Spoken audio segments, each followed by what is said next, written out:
ఒకే కుటుంబం ఒకే గమ్యం ఒకే లక్ష్యం అనే నినాదంతో సాగుతున్న సింగరేణి సంస్థలో మెడికల్ అన్ఫిట్ వ్యవహారం తీవ్ర వివాదాస్పదమైంది.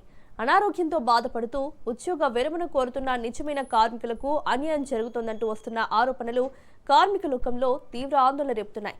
బ్రోకర్లు పారవీకారుల ద్వారా వెళ్లిన వారికి మెడికల్ ఇన్వాలిడేషన్ దక్కుతుందన్న విమర్శలు సింగరేణిలో హాట్ టాపిక్ గా మారాయి. సింగరేణి మెడికల్ బోర్డు వ్యవహార శైలిపై వస్తున్న సంచలన ఆరోపణలు ఇప్పుడు కార్మిక లోకంలో అగ్గిరాజేస్తున్నాయి. అసలు సింగరేణి మెడికల్ బోర్డులో ఏం జరుగుతోంది? అర్హులైన కార్మికులకు ఎందుకు మొండి చేయి దక్కుతోంది? సింగరేణి మెడికల్ అక్రమాలపై రాజ్ న్యూస్ స్పెషల్ స్టోరీ.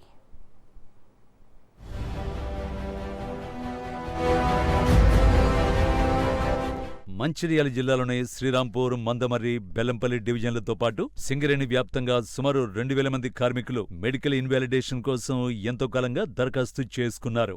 అనారోగ్యంతో బాధపడుతూ సరిగ్గా నడవలేని స్థితిలో ఉన్న కార్మికులు తమకు వైద్యం ద్వారా ఉపశమనం లభిస్తుందని, కుటుంబంలో ఒకరికి ఉపాధి దక్కుతుందని ఆశపడ్డారు. కానీ సింగరేణి మెడికల్ బోర్డు ప్రకటించిన జాబితా చూసి కార్మికులు నివ్వెరపోయారు. వేలాది దరఖాస్తులు వస్తే బోర్డు కేవలం 119 మంది కార్మికుల రిపోర్టులను మాత్రమే విడుదల చేసింది. అందులో కేవలం 24 మందిని మాత్రమే ఇన్వాలిడేషన్ చేసింది.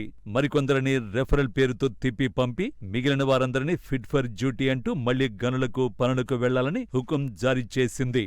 దీంతో సింగరేణి వ్యాప్తంగా ఒక్కసారిగా దుమరం చెలరేగింది.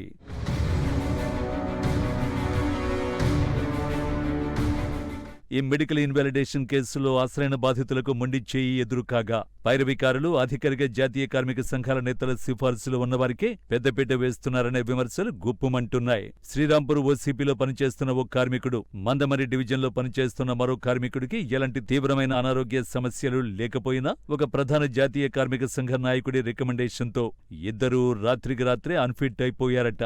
కానీ కాశీపేట గనిలో విధులు నిర్వహిస్తున్న వెంకటేశ్వర్లు అనే కార్మికుడు రోడ్డు ప్రమాదంలో కాలు కోల్పోయి నడవలేని దుస్థితిలో మెడికల్ అన్ఫిట్ కోసం దరఖాస్తు చేసుకుంటే మెడికల్ బోర్డు మాత్రం ఆయనను పని చేయగలడు అంటూ ఫిట్ అని సర్టిఫై చేసి వెనక్కి పంపేసింది. బ్రోకర్ల ద్వారా వెళితేనే అన్ఫిట్ అవుతారు అనడానికి కాలు కోల్పోయిన ఈ కార్మికుడి వ్యధే ప్రత్యక్ష నిదర్శనమంటూ కార్మికులు మండిపడుతున్నారు. ఇటీవల డిప్యూటీ సీఎం భట్టి విక్రమార్క మంచిర్యాలలో పర్యటించిన సందర్భంలో మెడికల్ బోర్డును పూర్తిగా పారదర్శకంగా నిర్వహిస్తామని బహిరంగంగానే ప్రకటించారు. కానీ ఆ ప్రకటన వెలువడిన కొద్ది రోజులకే జరిగిన మెడికల్ బోర్డు వ్యాలిడేషన్లో ఇన్ని అక్రమాలు జరగడం గమనార్హం. డబ్బులున్న వారికి, పైరవీలు ఉన్నవారికే ఇన్వాలిడేషన్ దక్కుతుందనే ప్రచారం సింగరేణిలో హాట్ టాపిక్ గా మారింది. ప్రభుత్వం మారినా అధికారుల తీరు మాత్రం మారడం లేదని కార్మిక సంఘాలు తీవ్ర ఆగ్రహాన్ని వ్యక్తం చేస్తున్నాయి. ఇక గత చరిత్రను చూస్తే 2025లో జరిగిన మెడికల్ ఇన్వాలిడేషన్లోనూ పెద్ద ఎత్తున అక్రమాలు జరిగినట్లు సింగరేణి విజిలెన్స్ అధికారులు గుర్తించారు. అప్పట్లో చీఫ్ మెడికల్ ఆఫీసర్ గా పనిచేసిన సుజాత కార్యాలయంపై విజిలెన్స్ అధికారులు దాడులు చేయడం, అది కూడా ఆమె పదవీ విరమణకు కేవలం 2 రోజుల ముందు జరగడం అప్పట్లో సంచలనాన్ని సృష్టించింది. సరిగ్గా అదే తరహాలో ఇప్పుడు కూడా భారీ స్థాయిలో చేతులు మారాయనే ఆరోపణలు సింగరేణిలో కలకలం రేపుతున్నాయి.